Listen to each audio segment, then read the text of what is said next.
backed down again. Donald Trump backed down again, and that came 24 hours after the last time Donald Trump backed down on the same subject, his illegal tariffs on imports from Canada and Mexico. Once again today, Donald Trump's boss told him what to do, and he did it. Donald Trump's boss is, of course, the stock market. The crashing stock market yesterday, in effect, ordered Donald Trump to drop his illegal and economically illiterate tariff scheme against Canada and Mexico. And so Donald Trump dropped the stupidest part of his stupid idea yesterday, the tariffs on American cars that are actually manufactured largely in the United States, but in the course of their manufacture, they cross the borders of Canada and Mexico more than once before that finished car or truck ends up in your local showroom here in the United States. Donald Trump's illegal and irrational tariff scheme would have added $20,000 to the price of a Dodge Ram pickup truck. It would be the single biggest inflationary act ever committed knowingly by a president of the United States, raising prices by 25% by a Trump edict. It is an order, in effect, to raise prices. The stock market rightly panicked over that prospect, which includes predictions not just of a Trump recession, but in the Wall Street Journal, predictions of a Great Depression caused by Donald Trump's tariffs. The misguided tariff scheme pushed into law 100 years ago by Republican Senator Smoot and Republican Congressman Hawley, the Smoot-Hawley tariffs, were the proximate cause of America's Great Depression of the 1930s. Those tariffs were not President Herbert Hoover's idea, but he did sign them into law, and that went a long way to making him a one-term president driven out of office by the governor of New York, Franklin Delano Roosevelt, who then led the country out of the Republican-created depression.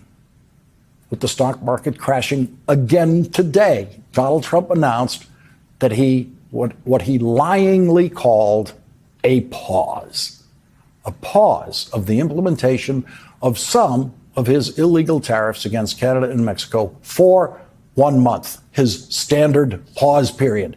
That is the second month of pausing Donald Trump has done with his own disastrously bad idea. And when Donald Trump has an idea that he really believes in, like closing down all humanitarian assistance by the government of the United States anywhere in the world, he does it immediately. Take food out of the mouths of starving babies in the middle of a famine in Sudan. Donald Trump does that on the spot, no pause. Donald Trump has issued no pause in Elon Musk's complete destruction of the United States Agency for International Development, which, among other things, is the biggest feeder of starving babies in famine in the world. The biggest feeder of starving people of all ages in the world. There was no pause in what Elon Musk desperately wanted to do to those starving children, no pause at all, because Donald Trump and Elon Musk firmly believe that we must never feed the starving children of the world, never. And Donald Trump and Elon Musk don't even have to think about it. And they know that the stock market doesn't care about starving babies in Sudan or anywhere else on the planet. And so we know just how much Donald Trump does not pause, never pauses when he confidently launches into a Trump idea, no matter how cruel, vicious, and unprecedented that idea is, like taking HIV medication away from people whose lives depend on that. Elon Musk and Donald Trump did that without hesitation, without pause.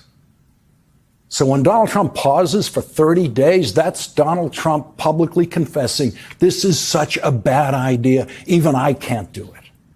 In the middle of a stock market crash today, Donald Trump's Treasury Secretary appeared in the city that houses the stock market, a city where a dozen eggs now cost $10, and he said, and I quote, "I'm not worried about inflation."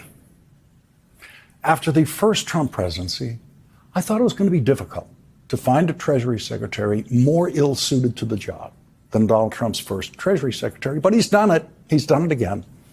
With inflation up, with Donald Trump threatening the most inflationary tariffs in history, and with eggs going over $10 a dozen in the city where he was speaking today, Treasury Secretary Scott Bessent said, "I'm not worried about inflation." Imagine if Joe Biden's Treasury Secretary had ever said, under any circumstances, "I'm not worried about inflation," when eggs were half the price that they are today, and less than that. Donald Trump's Treasury Secretary also said today in New York City, in a failed attempt to defend the Trump tariffs, quote, "Access to cheap goods is not the essence of the American dream." Again, imagine Joe Biden or any Biden administration official had ever said, low prices aren't a big deal. Who cares about low prices? That's what Donald Trump's ultra-rich Treasury Secretary said today in New York City. Meanwhile, in the Oval Office, Donald Trump proved once again that no one has the power to humiliate Donald Trump quite like Donald Trump. Have you been influenced, some of these exemptions that have been announced and some of these temporary delays, have you been influenced in those decisions because of the market reaction? Well, there are no delays at all. No, nothing to do with the market. I'm not even looking at the market. I'm not even looking at the market. Donald Trump said that. Donald Trump, the president most obsessed with the stock market in presidential history, tells you the lie right to your face. I'm not even looking at the market. The market is Donald Trump's boss.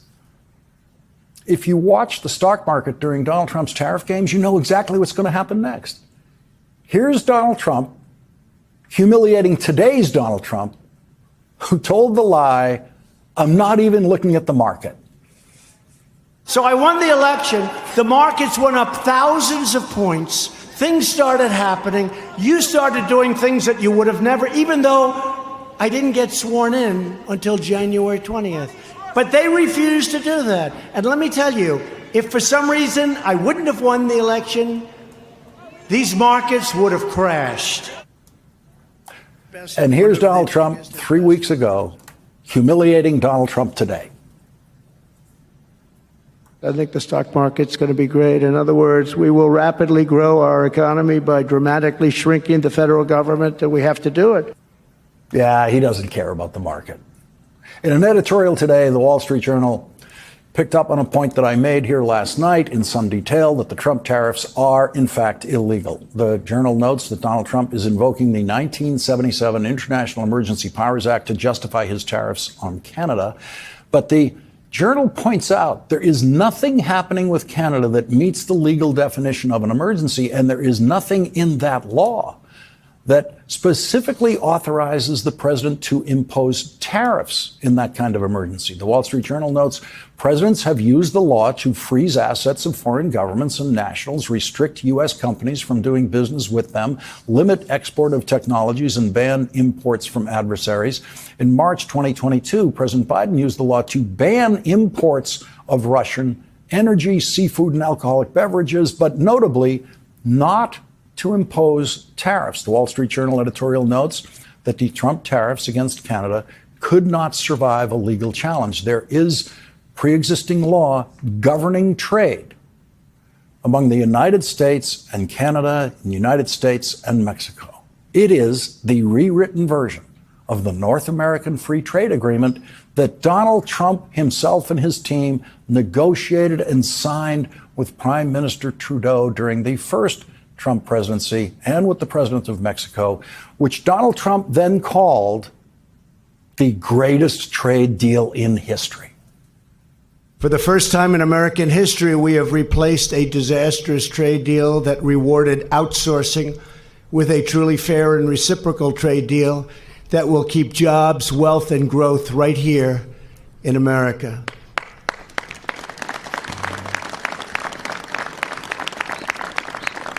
And in a true sense, it's also a partnership with Mexico and Canada and ourselves against the world. It's really a trade partnership, if you look at it that way. And it's a day of great celebration in all three countries.